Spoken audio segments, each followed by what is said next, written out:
મોહનભાઈ, અમે લોકોને હેરાન કરવા નથી માંગતા, પણ માસૂક સંઘવી તમારા વેવાય છે અને અમને માહિતી મળી છે કે એમના ઘરમાં 1.5 કરોડ રૂપિયા રોકડા પડ્યા છે. એમાંથી 1 કરોડ રૂપિયા તો અમને મળી ગયા છે, બાકીના 50 લાખ રૂપિયા શોધવાના. જો એ તમે આપી દેતા હો તો આ બધું કામ સરળ થઈ જાય. નથી, મારી પાસે નથી. ઓકે, એક વાત કરો, દિવસભર વીસીમાં કેટલા કમાઈ લો?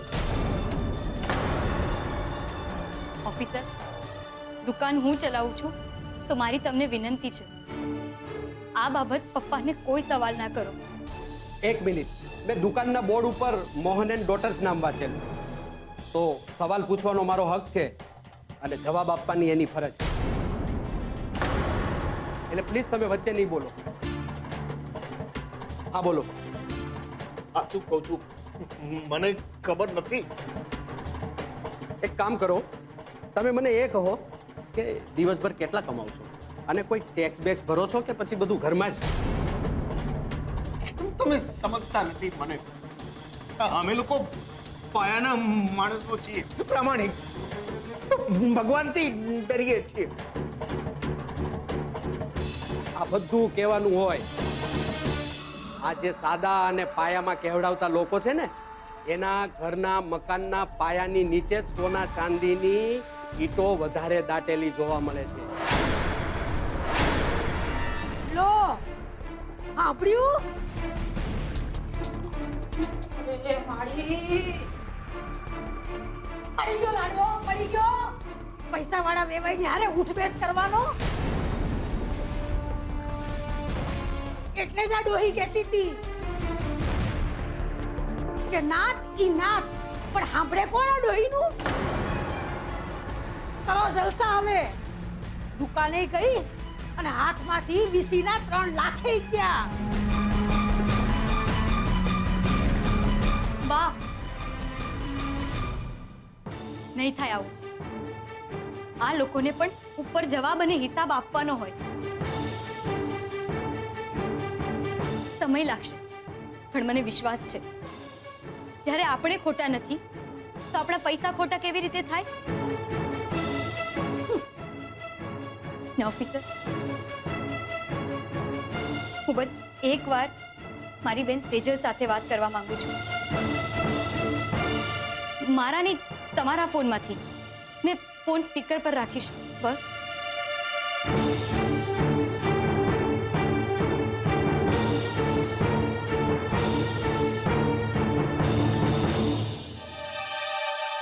હેલો, કોણ? હેલો સેજલ, હું કિંજલ બોલું છું. કેમ છે? ઠીક છું. અને કિંજલ, મને આવતા મોડું થશે, અહીંયાનું કંઈ કહેવાય એમ નથી. ખબર છે, આઈડિયા છે મને આખી વાતનો. આ લોકો અહીંયા પણ આવ્યા છે. સેજલ, એ લોકોએ આપણી દુકાનને સીલ કરી દીધી છે. સેજલ, તું આ બાબતે મહાસુક અંકલ સાથે વાત કર ને કે આ બધું બંધ કરાવી દે.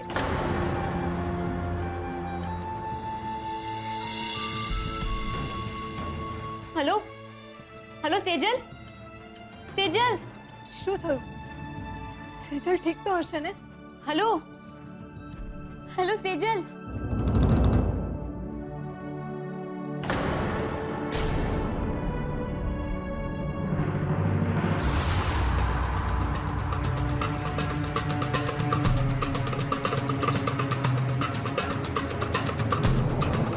આવો સુશાંત કુમાર, આવો આવો આવો, બેસો બેસો. હે એ રાહુલિયા, એ રાહુલિયા, ઉઠ ઉઠ, જો કોણ આવ્યું, જો સુશાંત કુમાર આવ્યા છે. એ જગ્યા સાફ કર, એમનો સૂટ મોંઘો છે, ખરાબ ન થઈ જાય. બેસો બેસો, બેસ બેસ, બેસો બેસો. એ રાહુલિયા, એક કામ કર, ઓલા ગુલાબડીને ફોન કર કે મસ્ત ચા લઈ આવે. હે આ શું છે ને સુશાંત કુમાર, હમણાં શરત છે ને, એટલે અમે દુકાનેથી ચા મંગાવીએ. વાંધો નહીં, ચા મંગાવશો ને તો એ આવવાની નથી. ચાની દુકાન ઇન્કમટેક્સ ઓફિસરે સીલ કરી દીધી છે. શું? મોહનભાઈને ત્યાં ઇન્કમટેક્સની તાળ પડી છે? કેવી વાત કરો? ના હોય બાપા, ના હોય. વિશ્વાસ ના આવતો હોય તો તમે જઈને જોઈ શકો છો દુકાનને. બાકી અમેરિકા જઈને મારો સ્વભાવ બદલાયો છે, પણ અંદરથી અપડેટ રહેવાની મારી જૂની આદત બદલાઈ નથી. હે ને? બરાબર બોલ્યા તમે. જો બા, શીખ શીખ કઈ શીખ. એક ઓલા આપણા ભીમજી હતા જે રાજકોટમાં રહે છે, પણ એને સુરતમાં શું ચાલે છે બધી ખબર છે. અને એક આજો હે સુશાંત કુમાર છેક અમેરિકા રહે છે, હે પણ ઘડીના છઠ્ઠા ભાગે એને અહીંયા શું ચાલે છે એની બધી જાણ હોય છે. અને તું જો બેઠો છે અહીંયા મારા માથે. અરે નપાવટ, ઢાંકણીમાં પાણી લઈને ડૂબી મર. ના ના, એમાં રાહુલનો કઈ વાત નથી. કિંજલની ખબર તો મારે રાખવી જ પડે ને. ઓહો, અને કાંઈ હાથમાંથી વીંટી છૂટી ગઈ હે, પણ આમ દિલમાંથી કિંજલ નથી નીકળી હજી. હે હે હે હે? અરે સુશાંત કુમાર, મારાથી શેની શરમ હે? અરે કોને હવે મારી સામે બધી વાત કરો તમે. એવું હોય તો હું જઈને વાત કરું કિંજલને. હે હે? ના ના, એની કશી જરૂર નથી. આ તો મારી બા સાથે વાત થઈ ગઈ છે, એટલે જ હું એમને મળવા આવ્યો છું. પણ જો બા નથી તો વાંધો નહીં. જય હાટકેશ. જય હાટકેશ. હું શું કહું છું, બા આવે ને ત્યાં સુધી તમે મને વાત કરી શકો છો. હા હા. રાઘવ કાકા, ખોટું ના લગાડતા, પણ તમે તમારી દુકાનની દલાલીની આ બધી વાત તમે કોઈ ત્રીજી વ્યક્તિને કરો? ના કરો ને, તો પછી હું મારા મનની વાત તમને શું કરવા કરું? બોલ્યું બોલ્યું, જોયું? અમેરિકા બોલ્યું સાહેબ, સીધું ને શોર્ટ. અને જીવનમાં બધું ફાટ ફાટ. કા સુશાંત? વાહ વાહ વાહ, કેવું પડે હો સુશાંત કુમાર. પાક્કા અમેરિકા વાળા વિદેશી બની ગયા છો. રંગ રૂપ લુગડા બધું બદલાઈ ગયું છે. કેવું પડે હો? પણ અહીંયા તો તાપીનગર જ ધબકે છે બા. ખાલી તાપીનગર જ કે પછી બીજું કોક પણ? વાંધો નહીં, બેહો બેહો બેહો બેહો. તે સુશાંત કુમાર, હવે હાચે હાચું કહી દો, અમેરિકાથી અચાનક આવવાનું કારણ શું છે? કિંજલ બા, એ જ કારણ છે. અમેરિકા જઈને મને મારી ભૂલ સમજાઈ ગઈ છે. તમે કોઈના સ્વમાનને ઠેસ પહોંચાડો તો પછી એ તમને રિજેક્ટ જ કરે ને. અરે વાહ, તે અમેરિકા જવા વાળા હંધાઈને આમ જ બ્રહ્મ જ્ઞાનથી જ આમ ત્રીજું લોચન ખુલી જતું હોય છે. બીજાની તો ખબર નહીં બા, પણ હું કિંજલ સાથે એક નવેસરથી સંબંધ બાંધવા માંગુ છું. લાસ્ટ ટાઈમ હું એનો સાથ નહોતો આપી શક્યો, પણ આ વખતે હું એનો સાથ આપવા માંગુ છું. એક સેકન્ડ એનો હાથ છોડવા નથી માંગતો. એમ તો પછી ઓલા મોહનિયાની દુકાન પર સરકારી માણા આવ્યા હતા, આમ તાળું મારતા હતા, ત્યારે દૂરથી ઊભા ઊભા જોઈ રહ્યા હતા. જોયું મેં, મને ખબર. ત્યારે તમને સાથ અને હાથ દેવાનું યાદ નહોતું આવ્યું? યાદ હતું ત્યારે, પણ હું કયા હકથી કિંજલનો સાથ આપું? મેં એનું અપમાન કર્યું છે, એની અવગણના કરી છે, તો પછી એ મારો વિશ્વાસ કઈ રીતે કરે બા? લે, અરે ભાઈ, આટલી અરીસા જેવી ચોખ્ખી ને ચટક વાત છે તો પછી હું કેમ અહીં આવી લપ પધારસ દીકરા? અરે બાપા, જેવો આવ્યો તો એવો જ લીલા તોરણે પાછો ઘર ભેગો થઈ જાને ઝૂમ કરતો. અહીં હું બા, હું જઈશ, પણ તમારા આશીર્વાદ લઈને. મારા અને કિંજલના સંબંધ પર તમારી મોહર લઈને. સાચું? તો છેલ્લી વખત કર્યા તેમ પાછા રાહુ કેતુના નાટક તો નહીં કરને? ના બા, મારો વિશ્વાસ કરો. જો મારે એવું જ કરવું હોત તો પછી હું તમારી પાસે પ્રેમની ભીખ માંગવા શું કરવા આવ્યો? બા, મારો વિશ્વાસ કરો, હું કિંજલ વગર નહીં રહી શકું. હારું હારું હારું, આવું બધું કઈ કરવાની જરૂર નથી ભાઈ. તારા જેવો છોકરો અમારી કિંજલને મળતો હોય તો અમને બધાનો વાંધો હોય કા સાચું કે નહીં પણ એકવાર કિંજલડી હાથે લગન થઈ જાય તો પછી આ ડોહીને ભૂલી નહીં જવાની સાચું મંજૂર. બસ તો પછી હું છે ને તારી હારે ને કિંજલડી હારે અમેરિકા ભેળી આવી જો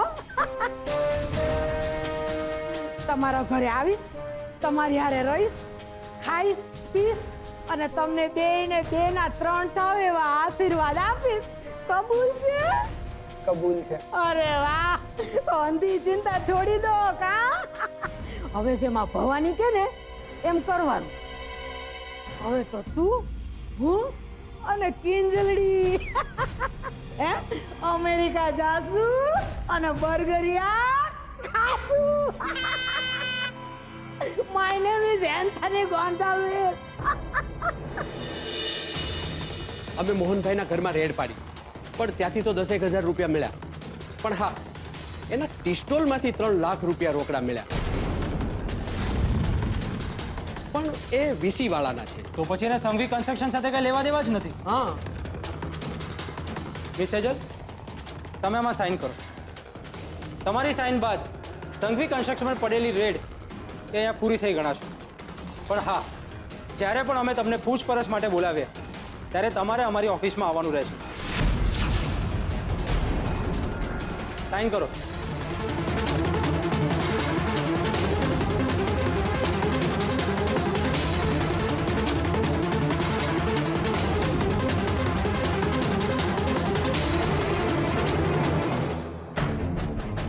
મિસ્ટર સંઘવી, અમારું આવવું કોઈને ગમતું નથી હોતું કારણ કે અમારી પૂછપરછ કરવાની રીત થોડી સખત હોય છે પણ એ અમારી ડ્યુટી છે.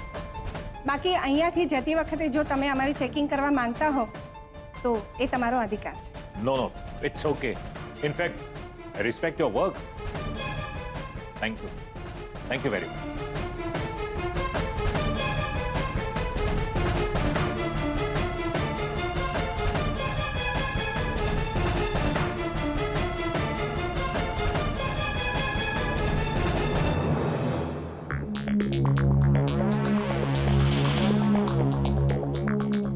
અરે સિરિયલ બેટા તું રડે છે કેમ?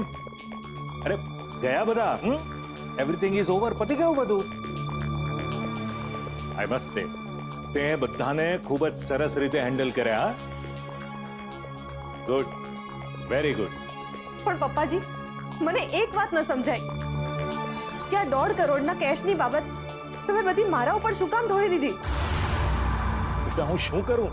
જો મારા પર ઢોળત તો કદાચ વાત 25 કરોડ સુધી પહોંચી જાત. પણ પપ્પાજી, રાવ સાહેબ પણ ના આવ્યા અને એ લોકો મને કેવા સવાલો કરી રહ્યા હતા જાણે હું કોઈ ચોર હોઉં અને બહુ મોટો પૈસાનો ગોટાળો કર્યો હોય મેં. એક વાત કહું બેટા, આ બધી વાતમાંથી તારે ઘણું બધું શીખવાનું છે. જો આ જાગરણને કારણે તું મગજ પર જરા વધારે પડતું જ બધું લઈ રહી છે. સો એક કામ કર, ઘરે જા અને આરામ કર. ઓકે? રાવ સાહેબ છે ને એ બધું પતાવી દે છે. અરે આવી બધી પતાવટ કરવામાં એ એક્સપર્ટ છે. રિલેક્સ, ઘરે જા અને આરામ કર. ઓકે?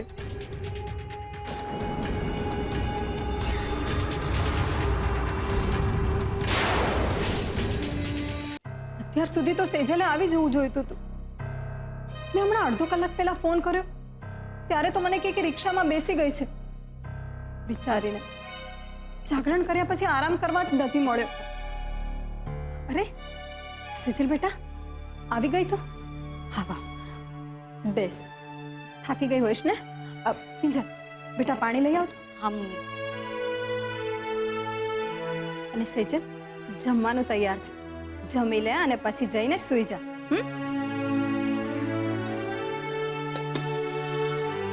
લેશે છે પાણી. થેન્ક્સ. એક આ જાગરણનો અને આજનો દિવસ મને લાઈફમાં ક્યારેય નહીં ભૂલાય. મને પણ. સેજલ, એક વાત પૂછું? ક્યાંક આ બધું કરાવીને માસૂક અંકલ આપણી સાથે કે પછી તારી સાથે કોઈ રમત તો નથી રમી રહ્યા ને? તું કહેવા શું માંગે છે કિંજલ? અરે આ બધું મેં મારા માથે ન લીધું હોત ને તો પપ્પાજી અત્યારે જેલમાં હોત. પણ અત્યારે બધું ઠીક છે. એમણે કહ્યું છે કે બધું જ મેનેજ થઈ જશે. અચ્છા, એટલે આપણી દુકાન પણ માસુક અંકલ આવીને ખોલાવશે? એ બધું મને નથી ખબર કિંજલ. એક કામ કર ને, તું જ જઈને પૂછી આવ ને. અને કાં તો પછી હું જ એક કામ કરું છું, આ સગાઈ જ તોડી નાખું છું, એટલે પતે વાત. સેજલ બેટા, આમાં સગાઈ તોડવાની વાત ક્યાંથી આવી? હું તો જસ્ટ પૂછી રહી છું. ખબર છે મને તારું જસ્ટ પૂછવાનું. આમ પણ તને સંબંધ તોડતા જ આવડે છે ને? જોડતા તો તું શીખી નથી. સેજલ, સેજલ બેટા,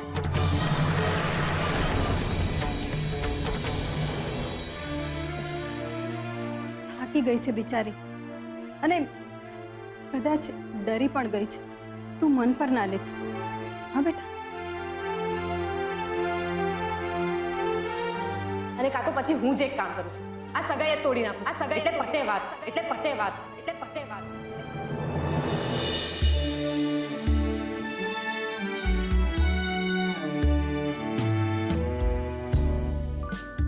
આમ પણ તને સંબંધ તોડતા જ આવડે છે ને? સંબંધ તોડતા જ આવડે છે. જોડતા તો તું શીખી નથી. જોડતા તો તું શીખી નથી. જોડતા તો તું શીખી નથી.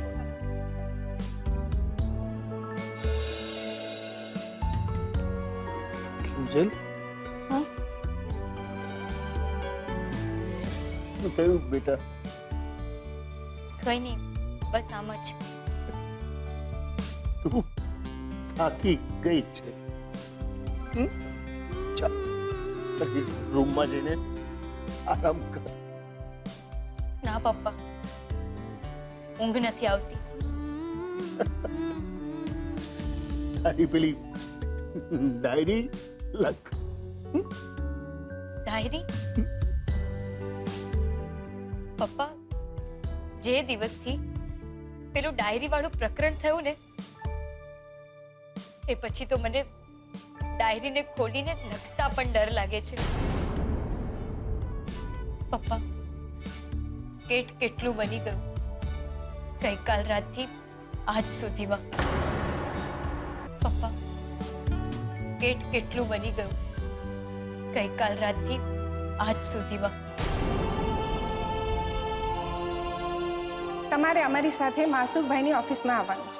અમારા ડિપાર્ટમેન્ટે સંઘવી કન્સ્ટ્રક્શનની ઓફિસમાં ઇન્કમ ટેક્સની રેડ પાડી છે અને ત્યાંથી અમને 1 કરોડ રૂપિયા રોકડા મળી આવ્યા છે. તમે બે બહેનોએ ચલાવ્યું છે શું? હા, પૂરી દુનિયાની રોકડ લૂંટીને ઘરમાં ભેગી કરવાની છે કે? હા, તમે શું બોલી રહ્યા છો? આ હું નહીં, અહીંયા મળેલા રૂપિયા 3 લાખ બોલ્યા છે. એ સાંભળ્યું કે નહીં? શટર બંધ કર.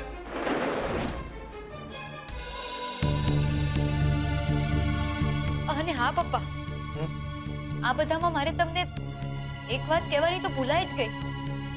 પપ્પા, રેડ પડીને એ પહેલા આપણી દુકાને સુશાંત આવ્યો હતો.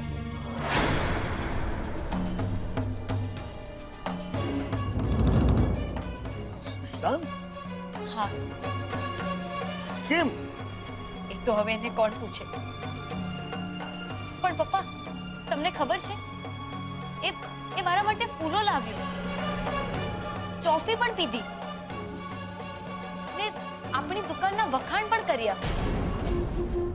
પપ્પા, મને તો કાંઈ નથી સમજાતું કે એ આમ અમેરિકાથી પાછો શું કામ આવ્યો હશે.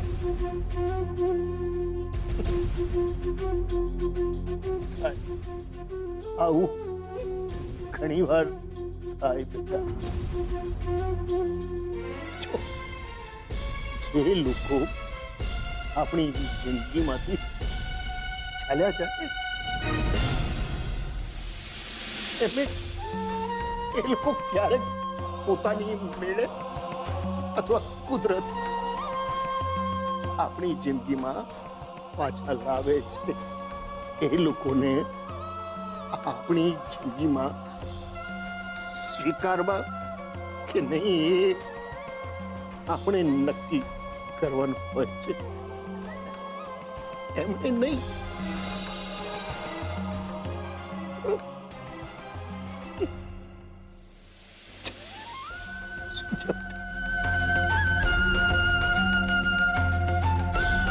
સુઈ જા